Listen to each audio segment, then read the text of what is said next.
또 잘 지내셨나요? 예, 이렇게 또 이번 시간에 또 뵙게 돼서 굉장히 반갑습니다. 이번 시간에도 지난 시간에 이어가지고 청년기의 중요한 과제가 이제 그 일을 하는 건데요. 그 일이라고 하는 게 어떤 의미가 있고 왜 우리 청년들이 요새 그 일을 찾아내기 위해서 많이 힘들어하나 하는 그 이유를 좀 한번 같이 이제 나눠보도록 하겠습니다.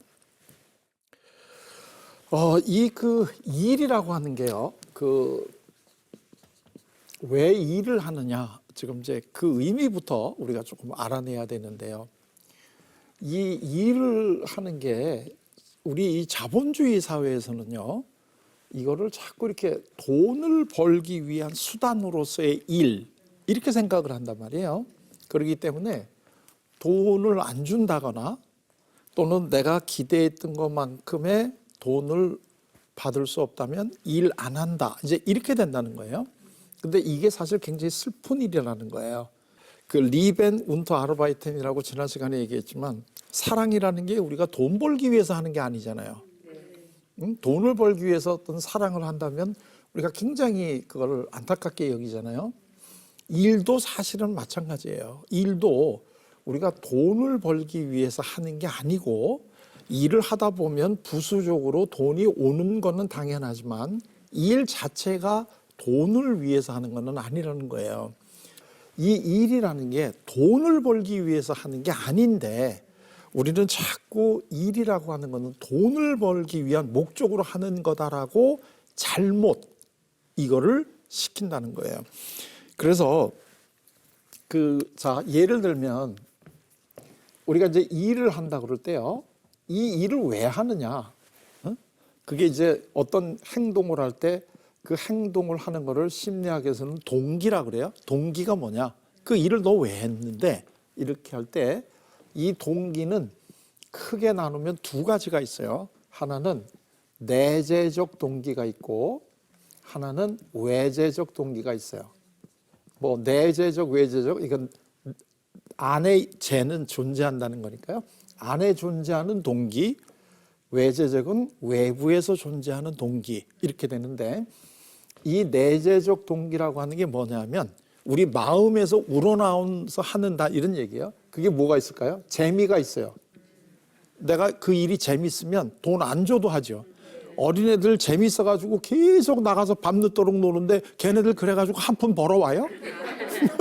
근데 왜 이 자식들은 그렇게 그 밥 먹으러 들어오래도 안 들어오고 일하는 거야? 재미있으니까요. 그러니까 어린아이들이 어른보다 행복한 거예요.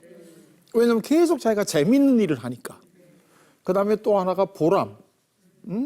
나는 그게 재미는 없지만 그 일을 하게 되면 굉장히 내가 보람을 느껴요.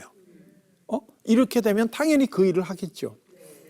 그 다음에 또 여러 가지 있을 수 있어요. 이런 것들이 내가 하는 동기라고 할 때 내재적인데, 그래서 우리가 이런 것 때문에 일을 할 때를 내재적 동기에서 일을 한다, 이러는 거고요.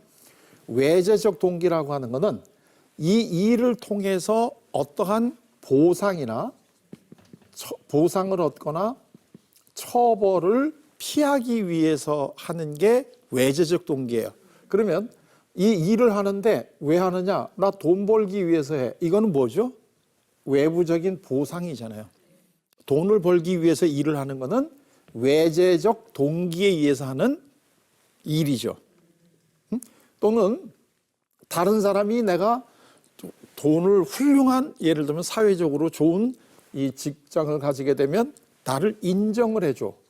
너 성공했구나 하고 나를 칭찬해 주니까 그 칭찬을 받기 위해서 내가 이 일을 한다 그러면 이것도 외재적이에요. 또는 내가 일을 안 하고 놀고 있게 되면 부모가 뭐라고 욕을 해. 이 자식아 나가서 일해야지, 이러고 있으면 되겠냐? 그거는 욕을 하니까 처벌이잖아요. 그래서 그 이거를 이제 피하기 위해서 내가 가서 일을 해. 이렇게 되면 이거는 외재적인 거예요. 그러니까 일을 한다는 일은 동일한데 왜 일을 하느냐가 중요한 거예요. 그럴 때 내재적으로 일을 하느냐 아니면 외재적으로 일을 하느냐, 이렇게 되는데 일이라고 하는 거를 자본주의가 자꾸 사람들에게 돈을 벌기 위해서 하는 거다 이렇게 얘기를 하니까 이 사람들이 일을 하는 거를 전부 다 외재적 동기에서 하는 걸로 이거를 갖다가 스스로 느끼고 산다는 거예요. 그렇게 되면 돈을 안 주면 일을 안 해. 그렇죠. 그런데 일을 하는 것이 내재적 동기에 의해서 하게 되면 나는 그 일을 하면서 내가 얻는 게 뭐예요? 보람. 내가 살아가는 가치가 있다라고 하는 보람을 느끼는 거예요. 그렇게 되면 돈을 안 줘도 일을 하죠. 왜? 그걸 할 때 내가 보람을 느끼고 내 스스로가 가치 있는 일을 한다고 생각을 하니까 이거를 하는데, 그러면 어떤 일을 할 때 우리가 그 좋으냐? 당연히 이거를 하는 게 제일 좋겠죠. 재미있어서 하고 가치가 있어서 하는 거. 자, 예를 들면 이런 예를 한번 들어볼까요? 제가 대학에 있으면 많은 분들이 뭐라고 질문을 하느냐면, 우리나라 대학생들이 그렇게 어렵게 대학에 들어가서 왜 공부 안 하고 노냐? 그러니까 우리나라는 다 아시겠지만 대학교 주변에 이 무슨 책방이나 이런 건 거의 없고 다 먹고 술집 뭐 이런 거 아니면 또 여성들이 많이 다니는 학교 주변에는 다 무슨 옷 가게들 이런 것만 있지 공부하는 데 도움되는 거는 별로 없단 말이죠. 그러면 아니, 우리나라처럼 대학을 들어가기가 그렇게 어려운 나라에서 대학을 들어갔으면 그렇게 하고 싶었던 공부를 마음 놓고 좀 하면 되는데 그거 왜 안 하냐? 다들 이렇게 저한테 질문을 해요. 그거 왜 안 하겠어요? 그렇죠. 그거는 공부, 여기도 일 대신 우리가 이걸 공부라 그래요. 공부를 왜 해요? 우리 고등학교 학생들이? 대학 가려고. 그렇죠. 아주 간단 명료하잖아요. 그러니까 대학을 가려고 한다는 거는 이거죠. 지금 외재적인 거. 대학을 가려고 하는 게 다 이게 외부적인 지금 보상을 얻기 위해서인 거 아니에요? 자, 대학을 가려고 공부를 해요? 그럼 대학 갔어. 그럼 공부할 이유가 뭐야? 예? 없죠. 그러니까 안 하지. 아주 간단한 얘기죠. 그런데 만약에 공부하는 게 재밌어. 그러면 얘는 대학에 가서 공부할까요? 안 할까요? 하죠. 안타까운 거는 극소수라는 거지, 그게. 응? 그러면 앞으로 공부하는 걸로 성공할 사람들이 여기 이것 때문에 하는 사람이 많을까요? 이것 때문에 하는 사람이 많이 나올까요? 이것 때문에 하는 사람들이 많이 나오겠죠. 왜 우리나라에서 노벨상이 안 나오는지 이제 이해가 되셨어요? 노벨상이 안 나온다 다 같이 이구동성으로 얘기를 하고 노벨상 수상자가 발표되는 10월 달에는 다들 관심을 두고 있는데 정작 왜 우리나라에서 노벨상이 안 나오는 거에 대한 깊은 심리적인 이유는 아무도 생각 안 해. 그 이유는 우리 그 학생들에게, 젊은이들에게 공부라고 하는 것이 재밌다라고 하는 걸 느끼게 안 해주는 거예요. 그리고 초등학교 다닐 때서부터 다 성적 잘 받아야 돼. 그리고 대학을 가는 목적으로 공부를 시켜주고, 그러니까 대학을 들어갔다? 그러면 안 해. 그러다가 잘 놀다가 또 해요. 언제 해? 취업하기 위해서 해. 그래서 취업이 되면 안 해. 그러다가 나중에 또 해. 언제? 승진해야 돼. 그러니까 항상 공부라고 하는 거는 어떠한 외부적인 보상을 얻기 위해서 이걸 하는 거지 그걸 내가 재밌다고 생각을 안 해. 제 자녀가 저는 셋이 있는데요. 이 녀석들이 어렸을 때 제가 이렇게 집에서 이제 이렇게 강의 준비를 하기 위해서 이제 책을 보고 있잖아요.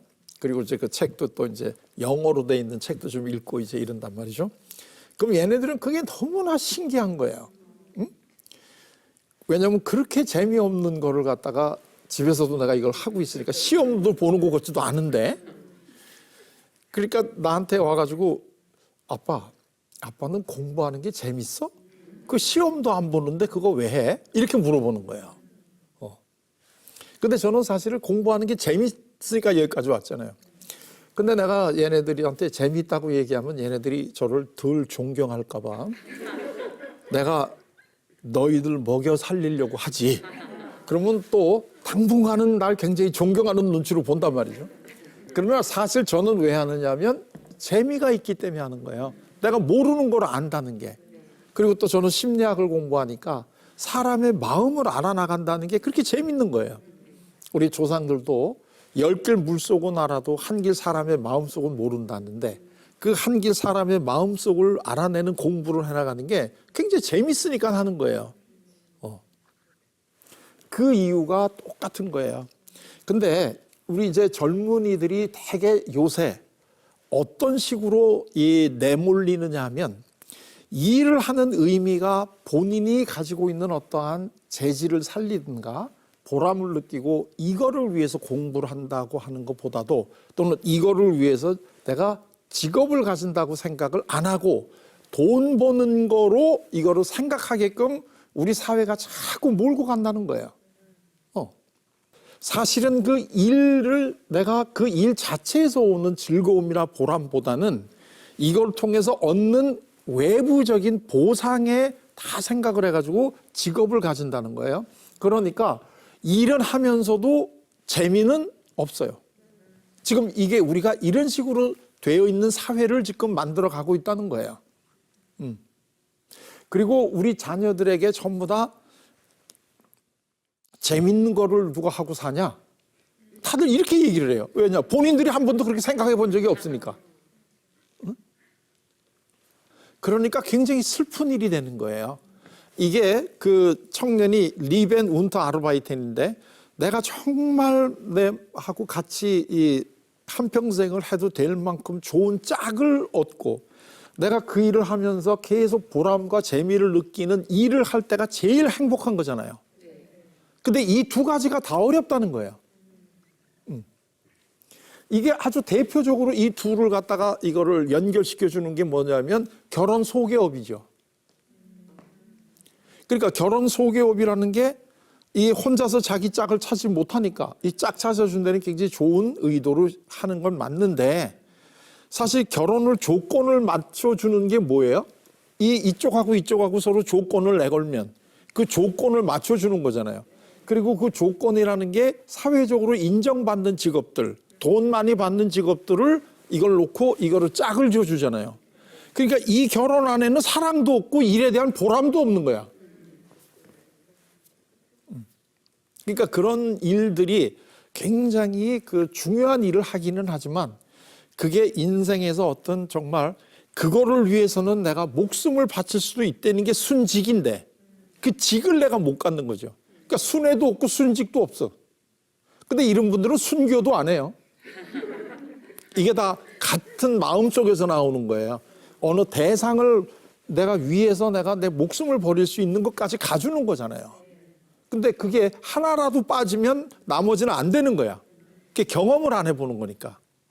그러니까 정말 삶의 아주 그 깊은 의미, 보람 이런 거를 안 느끼게끔 지금 우리는 만들고 있다는 거예요. 그러니까 한번 우리가 젊은이들이 요즘 애들이 뭐 이 그 가볍고 직장도 없고 뭐 이런 식으로 자꾸 이제 어른들 중에 걱정하는 분들이 많이 있는데 그 걱정을 하시기 전에 어른들부터 한번 과연 나는 우리 젊은이들에게 일이라고 하는 게 뭐고 너에게 정말 맞는 일 한평생 그걸 위해서 내가 목숨을 버릴 수 있는 정도의 가치 있는 일을 찾았느냐 또 찾게 해주느냐 하는 거를 사회가 한번 물어봐야 돼요. 우리 젊은이들에게 자꾸 그거를 일을 안 한다고 뭐라고 하기 전에 그 요즘에 대학교에 보면 제가 이제 심리학을 전공을 했는데요. 이 인문계 공부를 한 학생들 중에서는요, 이 심리학이 굉장히 인기가 많아요. 제일 가고 싶어 하는 과 중에 하나가 심리학과예요. 그래서 이제 심리학과에 들어온 학생들은 아주 성적이 우수해요. 근데 제가 그 학생들에게 너희들 심리학과 간다고 그럴 때 부모들이 뭐라 그러나? 그랬더니 거의 대부분이 부모가 뭐라 했다는 줄 아세요? 다 반대했다는 거야. 왜? 심리학 해가지고 뭐 먹고 살게? 부모가 생각하기에는 뭘 해야지 먹고 살아? 우리가 다 알고 있는 거, 뭐, 그, 뭐, 법학, 뭐, 의학, 뭐 경영학 이런 거 해야지 네가 취업이 되고 먹고 살지. 가진 심리학 같은 거 그거 가지고 뭘 먹고 사냐. 그러니까 우리 자녀들 세대하고 부모 세대하고 얼마나 세상을 살아가는 가치가 다른지 몰라요. 이제 우리 자녀들은 내가 원하는 거를 하고 싶은데 부모 세대는 그걸 안 기다려주고 뭘 네가 원하는 거를 하냐. 빨리 돈 벌어가지고 너도 이제 독립할 생각해야지. 이런 생각을 하니까 우리 자녀들은 건강한 한국의 젊은이들이 건강한 직업관을 가지기가 쉽지가 않은 거예요. 그러니까 우리 그 청년들이 지금 고민이 한편으로는 내가 잘 할 수 있는 거, 내가 그거를 하면서 보람을 느낄 수 있는 일을 찾고 싶어요. 그러려면 시간이 좀 걸려. 내가 진짜 뭘 잘하는지, 뭘 하고 싶은지 하는 걸 알아내는 게 그렇게 간단하지가 않아요. 그거는 우리 그 사랑을 할 때하고 똑같이 약간의 그 시행착오를 해야 돼요. 그래서 젊은이들에게 이러한 직업, 이러한 직업, 이러한 직업들을 다 조금씩 경험하게 해본 다음에 어느 거 할 때 제일 재밌었니? 어느 거 할 때 네가 더 보람을 느꼈냐? 하는 걸 알려주는 기회를 마련해 줘야 되잖아요. 근데 이거를 안 주면 그러면 젊은이들은 내가 무엇을 할지를 정확하게 알지를 못하면서 현실로 이렇게 던져진 것 같은 느낌이 들지 않겠어요? 그런데 이게 가면 갈수록 이러한 것들이 더 심해진다는 거예요. 그건 왜 그러냐 하면 한 세대 전만 하더라도 예를 들면 한 100년 전만 하더라도 내가 어떤 종류의 직업을 가질 것이냐에 대해서 고민을 안 했어요. 예를 들면 남자 같은 경우에 예를 들면 태어나 보니까 내가 농촌에서 태어났어요. 부모가 농부야. 그러면 얘는 뭐 해요? 그냥 당연히 그냥 농부하는 거죠. 농사를 짓는 거죠. 그거밖에 없는 거라고 생각하고 고색에서 사니까. 근데 내가 태어나 보니까 어촌에서 태어났어요. 고기를 잡는 데서 태어났어. 그러면 뭘 하는 거예요? 대개 이 경우에는 어부가 되겠죠. 그리고 훌륭한 어부가 뭐예요? 고기 많이 잡는 이런 이제 어부가 돼 살아가는 거죠. 그러니까 내가 뭘 할 건가, 어떤 직업을 가질 건가에 대한 고민이 필요해야 안 해요? 안 해요. 예를 들면 여성들 같으면 내가 뭘 하면 돼요? 여자 같으면 뭘 하겠어요? 내가 때가 되면 그다음에 결혼해가지고 그다음에 자녀가 이제 태어나면 자녀 키우고 남편 내조하고 이러면서 사는 거지. 뭐 다르게 여자가 직업을 가질 일이 뭐가 있어요? 그러니까 내가 무슨 일을 할 건가에 대해서 고민이 있어요, 없어요? 없어요. 그때는 당연히 그냥 그렇게 사는 거야. 그리고 아버지가 농사를 짓는데 농사 안 짓겠다고 나간다. 이건 나쁜 녀석이지. 응? 이건 나쁜 녀석이지. 그리고 예를 들면 여성들이 나는 결혼하기보다는 나는 공부하는 게 더 재밌으니까 나 앞으로 공부 좀 더 할래. 그럼 되게 부모들이 뭐라 그랬겠어요, 옛날에는. 하지 마. 여자가 아는 게 많으면 팔자가 세죠. 그냥 부모가 택해주는 남자 만나서 결혼해가지고 애 숭숭 낳고 걔 키우고 이렇게 살면 그게 제일 행복이야. 뭐 나가서 공부했다고 뭐 이래봐야 팔자만 세죠. 다 이러지 않겠어요? 그러니까 이럴 때는 뭐를 내가 할 건가에 대한 고민이 없었던 거죠. 자, 그런데 요즘에 우리 이 상황은 이 젊은이들이 무엇을 할 건가 하는 거에 대한 거를 경험을 해볼 수가 없어요. 그러니까 예를 들면 이 농촌이나 어촌에서 태어난다 그러면 이 어린 시절부터 아버지 따라다니면서 농사 짓는 거 배우는 거죠. 또 아버지 따라다니면서 그 고기 잡는 거 배우는 거고, 이 여성들은 엄마 따라다니면서 밥 짓고 이런 살림하고 이러는 걸 배우는 거예요. 근데 요즘에는 아버지가 뭘 하는지를 몰라. 그렇지 않아요? 그러니까 우리 아버지가 회사 다니는 건 알아. 근데 그 회사 다니면서 하는 일이 뭔지는 몰라. 그러니까 내가 제일 가깝게 일이 뭔가 하는 걸 배울 수 있는 게 부모인데 그 부모로부터 배울 수가 없는 거예요. 또 이 여성들도 이제는 어머니들이 너 공부해, 공부. 뭐 여기 부엌에 와가지고 이러지 말고 너 공부해가지고 나중에 일하는 사람 데리고 살아. 뭐 이제 이런 식으로 이걸 하지. 그 일을 하는 것의 보람을 뭔지를 못 느끼게 이렇게 돼 있어요. 그건 뭐 그게 나쁘다 좋다 이걸 떠나서 우리 사회가 그렇게 돼 있다는 거예요. 그러니까 요즘에는 여기서 뭐를 해야 되느냐 하면 여러 가지 중에서 선택을 해야 된다는 게 또 나오죠. 여러 가지 중에서 선택을 해야 돼요. 선택을 한다는 건 여기에 대해 책임을 져야 되는 거고 이 밑바닥에 깔려 있는 게 독립이라는 거예요. 그러니까 이 그 독립을 하기가 굉장히 어려워지는 게 뭘 알아야지 선택을 하지. 고등학교 3학년 다닐 때까지 그냥 계속 똑같은 거 가지고 학원에 다니고 공부만 했고 대학교 가서도 계속 그것만 했지. 이 직업이 뭘 하는 직업인지 그 직업에서 얻을 수 있는 보람이 뭔지 이런 거를 애들이 알아야지 나한테 맞는 거를 선택을 할 수 있지 않겠어요? 근데 그걸 안 주는 거지. 그러고 나서 빨리 너 일해. 근데 뭘 하는데? 그렇게 되니까 결국은 일을 선택할 때 뭐부터 보게 돼요? 돈. 얼마나 이거 연봉이 얼만데 그거 하면. 내가 수입이 얼마나 되는데. 이거를 생각할 수밖에 없는 거죠. 왜? 이래저래 내가 좋아하는지 뭔지는 몰라. 내가 언제 기회를 잡아봤어야죠. 그러고 들어가서 보니까 이건 아니야. 해보니까 이건 아니야. 그러니까 이직률이 그렇게 높은 거예요.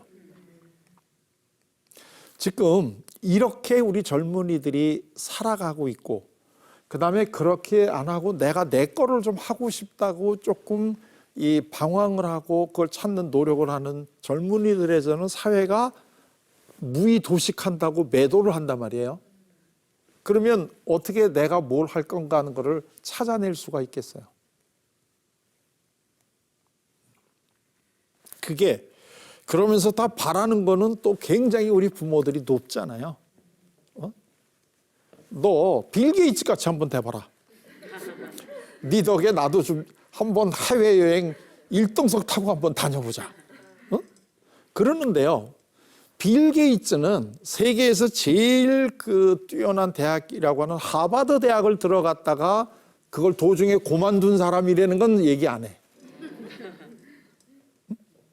우리나라 부모들 중에 힘들게 소위 명문대학을 보냈는데 한 1년 다니고 나서 나 여기서 배울 거 없으니까 나 이거 그만 다니고 내가 원하는 거 할래. 그럴 때 부모가 뭐라고 그러겠어요?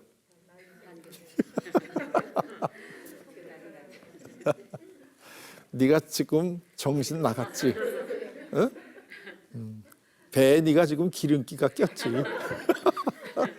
그러니까 한가하게 그딴 소리가 나오지. 네가 이놈아 그게 지금 대학을 그만두면 되냐?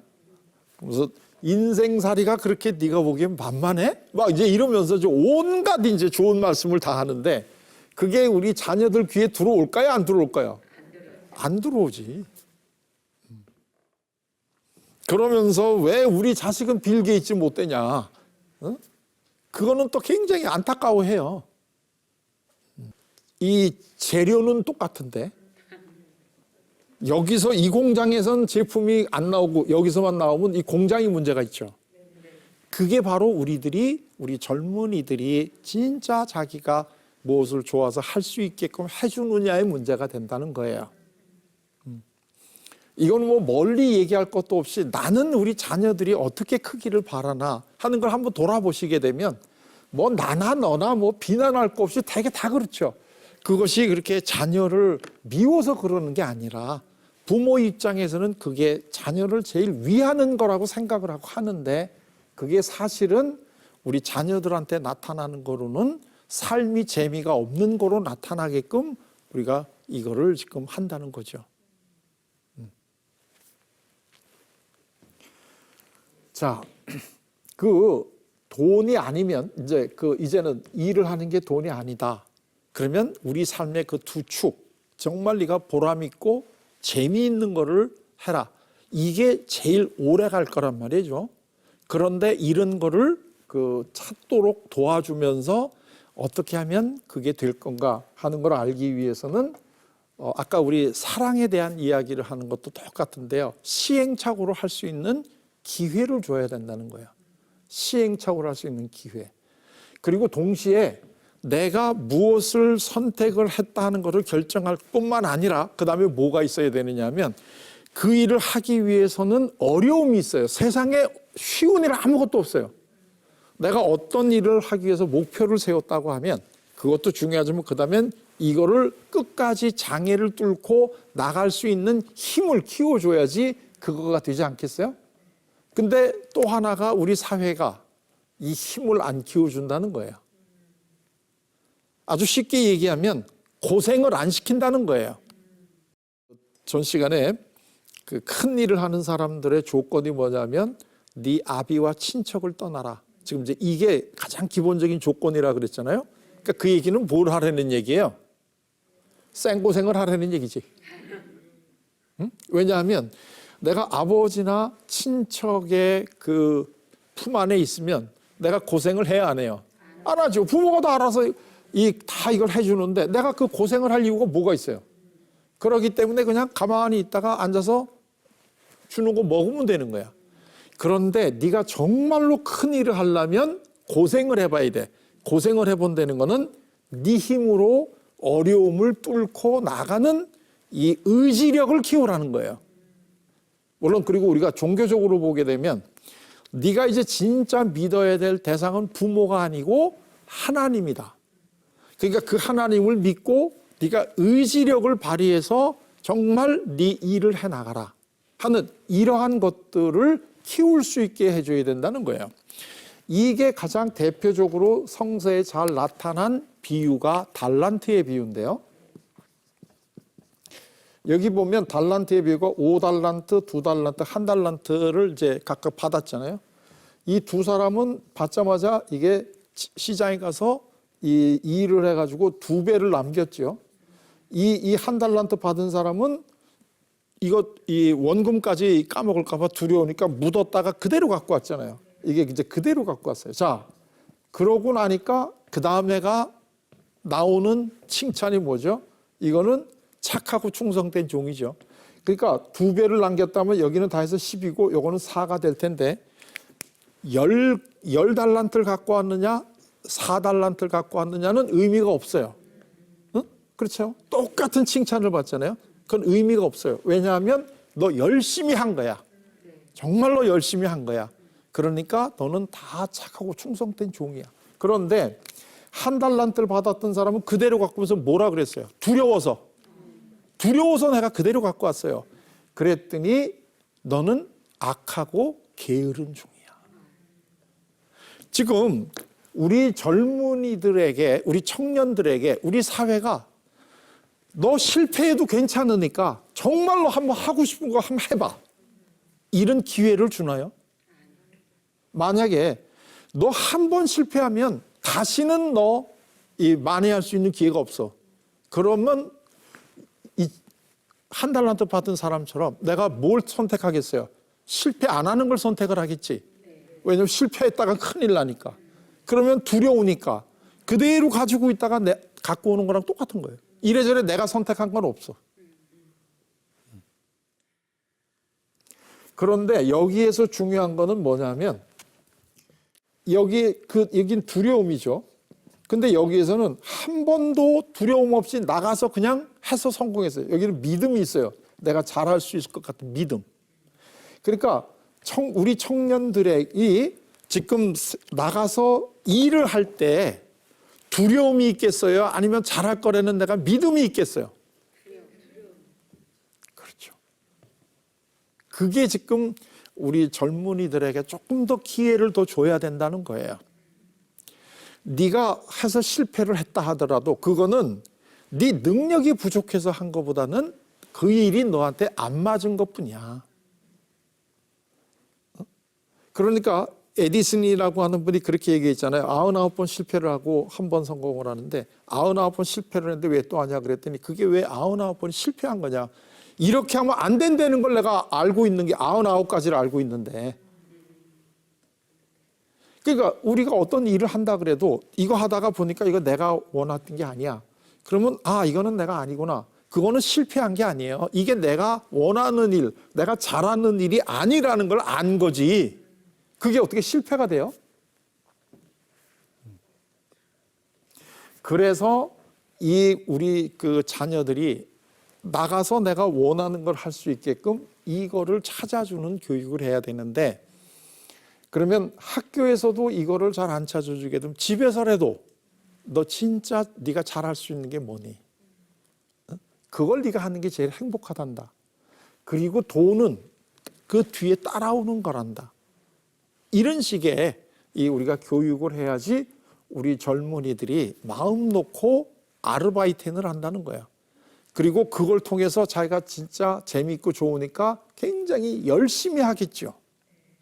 열심히 하면서 자기가 능력이 어떻게 돼요? 계속 개발이 되겠죠. 이런 거를 우리가 보통 쉽게 얘기하면 이게 자기 실현이다 이렇게 부르는 거란 말이죠. 자기 실현이라고 하는 게 중요한 게 자기가 실현이 되는 거잖아요. 자기. 그럼 자기는 나잖아요. 그러니까 내가 좋아하는 거, 내가 원하는 거, 이걸 해야지 실현이 되지 않겠어요? 다른 사람이 하려는 거 해가지고 그거는 내 실현이 아니지. 그러니까 지금이라도 우리 자녀들 또는 우리 앞으로 한국 사회를 끌고 나갈 우리 청년들에게 정말 네가 재미있는 게 뭐니? 정말 네가 잘할 수 있는 게 뭐야? 우리 그거 한번 찾아보자. 그리고 네가 그거를 해나갈 때 사실 너는 참 즐겁단다. 이렇게 되는 거죠. 그게 바로 일이라고 하는 게 굉장히 중요한 거다 하는 의미가 되는 거죠. 그러니까요, 돈이 조금 생각보다 안 벌린다고 하더라도 그게 내가 재밌고 보람이 있으면 그걸 하시라고요. 그러면 정말 거기에서는 돈으로 얻을 수 없는 또 다른 보람과 즐거움이 있는 거예요. 그게 늦었을 때는 없잖아요. 늦었을 때는 없잖아요. 그리고 자꾸 이제 청년들은 어떻게 하면 좋으냐? 그러면 청년들에게 이걸 가르쳐 줘라. 우리가 되게 이런 얘기를 하는데, 그렇죠. 청년들한테 이렇게 사는 걸 가르쳐 줘야 되는데요. 청년들한테 이렇게 사는 걸 가르쳐 주는 제일 좋은 방법이 뭐냐면 나이 든 분이 그렇게 사는 걸 보여주는 거야. 나이 든 분이 그렇게 사는 걸 보여주는 거예요.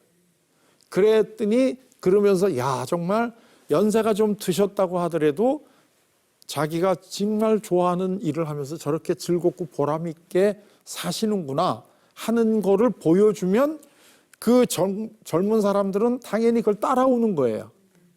진정으로 자기가 원하는 걸 했던 사람은 다른 사람이 그 사람이 원하는 거 하는 거를 인정을 해줘요. 근데 자기가 정말 원하는 걸 해보지 않은 사람은 다른 사람이 자기가 원하는 걸 한다 그럴 때 뭐라 그래요? 야, 이놈아, 세상이 네가 원하는 대로 사는 데야? 왜? 자기가 그렇게 살아보질 못했으니까. 내가 그렇게 살아보질 못했으니까 남이 그렇게 사는 걸 못 봐줘.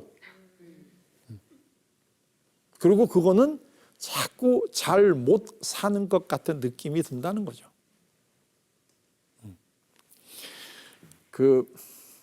요즘에 젊은이들이 가지고 있는 이 어려운 상황, 이거를 얘기를 하는 것 중에 하나가 선택 장애라는 게 있어요.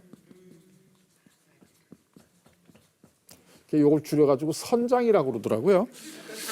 자기들끼리 이렇게 얘기를 하는데, 오늘 점심 때 뭐 먹으러 갈까? 누가 한 사람이 그랬더니 그 얘기를 듣고 다른 친구가 있다가 아무거나 먹지 뭐 그랬더니 이것도 선장짓 하네? 이러는 거야. 나 맨 처음에 선장짓 한다 그래가지고 얘네들이 앞으로 무슨 배 타려고 그러나?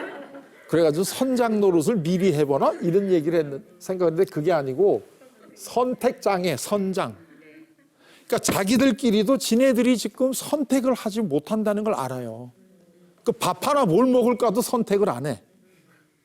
응? 한국에 안주 중에 아무거나 있잖아요. 그래가지고 안주 메뉴판에 아무거나가 있다며. 그래서 이거 갖다 준 다음에 아니 이거 내가 이거 시켰냐? 그래 아무거나 달라고 해서 저기 아무거나. 이게 얼마나 우리가 선택을 못하고 살아가는 이게 몸에 뱉는가 하는 걸 알 수 있잖아요. 다 아무거나. 응? 자녀한테 예를 들면 오늘 저녁에 우리 뭐 해 먹을까? 아무거나 주세요. 이러면 이게 언뜻 보면 굉장히 어머니를 믿는 것 같지만 또 한쪽은 참 답답한 애 아니에요. 이게 지금 이 선택 장애라는 게 갑자기 뭐 우리 젊은이들이 이 그 5천 년 내려오다가 갑자기 여기 와가지고 이 장애자가 많이 나왔겠어요? 선택 장애가? 그게 아니겠죠. 우리 지금 사회가 우리 젊은이들에게 정말 자기가 원하는 거를 하고 실패를 해도 괜찮다. 그것이 네가 실패가 아니고 이거는 네가 잘할 수 있는 일이 아니라는 걸 알았지 않니? 이 정도의 좀 여유를 가져주게 되면 이게 우리 젊은이들이 왜 자기가 잘할 수 있고 재미있는 걸 하면서 정말 이 내재적인 동기에서 나온 일을 왜 안 찾아가겠어요? 그러니까 이런 것들을 주지 않은 상태에서 요즘 젊은이들은 뭐 이런 식으로 자꾸 그 안타까운 소리만 하시면 젊은이들도 아주 답답하지. 나한테 기회를 좀 줘야 되는데 기회는 안 주고, 그리고 그렇다고 여러 사람이 다 가는 큰 길은 다 글로 가니까. 그러니까 거기 들어가기에 얼마나 어렵겠어요. 10사람이 있는데 이 10사람이 전부 다 한 곳을 향해서 목표로 간다면 얼마나 경쟁이 세겠어요. 근데 10사람이 각각 다 다르게 자기가 원하는 걸 간다면 경쟁이 없잖아요. 그 방면에서 내가 제일 1등이니까. 사실 이렇게 살아야 되는 거 아니겠어요? 각각 다 자기가 진짜 잘하는 걸 하면서 그 보람을 느끼고 살아간다는 게 이게 굉장히 바람직한 삶인데, 사실 우리는 그거를 말로는 그렇게 하라고 얘기하면서 현실적으로는 이거를 할 수 있는 이거는 굉장히 제한되어 있다. 그러니까 우리 그 젊은이들이 사실은 20대 남들이 나이가 든 분들은 참 너희 좋을 때다. 다들 이렇게 부러워하는데 정작 본인들은 아파. 그러니까 막 병 주고 약 주고 하잖아. 좋은 시절이야 이러고 있다가 난 힘들어요. 그럼 그러니까 네가 청춘이지 막 이러면서 이제 이걸 이렇게 하니까 참 얘네들이 안타깝죠. 우리 그 젊은이들을 바라보면서 이게 우리 자녀도 되고 다 마찬가지인데요. 아까도 잠깐 얘기했던 그 성공한 사람들, 예를 들면 그 피겨 스케이팅을 잘하는 김연아 선수, 그다음에 그 피아노를 잘 치는 조성진 피아니스트, 이제 이런 분들, 요즘에 전 세계를 지금 흔들고 있는 방탄소년단 BTS, 자 이런 그 한 분야에서 뛰어난 업적을 남긴 사람들을 우리가 뭐라고 얘기를 하느냐면 천부의 자질을 가지고 태어났다 이렇게 부르잖아요. 천부의 재질이라는 건 하늘이 준 재주라는 거잖아요. 한 천부의 재능. 자, 그러면 우리 그 기독교에서는 이 천부는 이거는 이제 하나님인데요. 하나님이 주신 재능이잖아요. 천부가 준 재능인데 하나님이 김연아 선수나 그 조성진 피아니스트나 BTS에게만 재능을 주시고 우리 자녀들에게는, 우리 다른 젊은이들에게는 재능을 안 주셨을까요? 하나님이 굉장히 바쁘셨나? 이렇게 몇 사람만 뽑아가지고 재능을 주고 나머지는 그냥 보냈을까? 저는 그렇게 생각 안 해요. 저는 한 사람 한 사람 우리 젊은이들이, 우리 자녀들이 다 이 땅에 태어날 때 천부의 재능을 받고 태어났다고 생각을 해요. 다만 이거는 있을 수 있을 거예요. 5을 받은 사람도 있을 수 있고 2를 받은 사람도 있을 수 있을 거예요. 또 하나를 받은 사람도 있었을 수 있어요. 그러나 중요한 거는 5이냐 2이냐 하나가 중요한 게 아니라 2배로 남겼느냐 안 남겼느냐. 그러면 그 2배로 남긴 사람은 이 액수에 관계없이 똑같이 착하고 충성된 종이 되는 거잖아요. 그러면 제일 이제 우리 젊은이들이 찾아갈 수 있게끔 우리가 도와줄 수 있는 거는 네가 받던 천부의 재능이 뭐니? 우리 그거 한번 찾아보자. 그리고 네가 그 재능을 열심히 발휘하도록 우리 기성세대가 도와줄게. 두려워하지 마라. 이러한 사회를 우리가 분위기를 좀 만들어 나가게 되면 이러한 그 앞으로 각각의 자기가 좋아하는 분야에서 그게 김연아 선수, 조성진 피아니스트, 방탄소년단 이런 친구들이 계속 더 나오지 않을까요?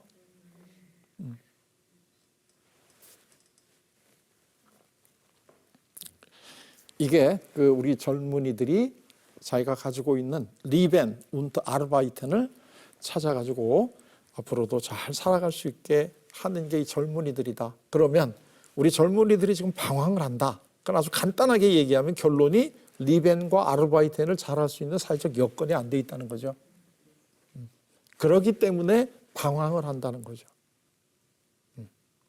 그 여건을 사회가 안 만들어준다 이렇게 얘기하는 그 사회는 내가 그 사회의 일원이잖아요.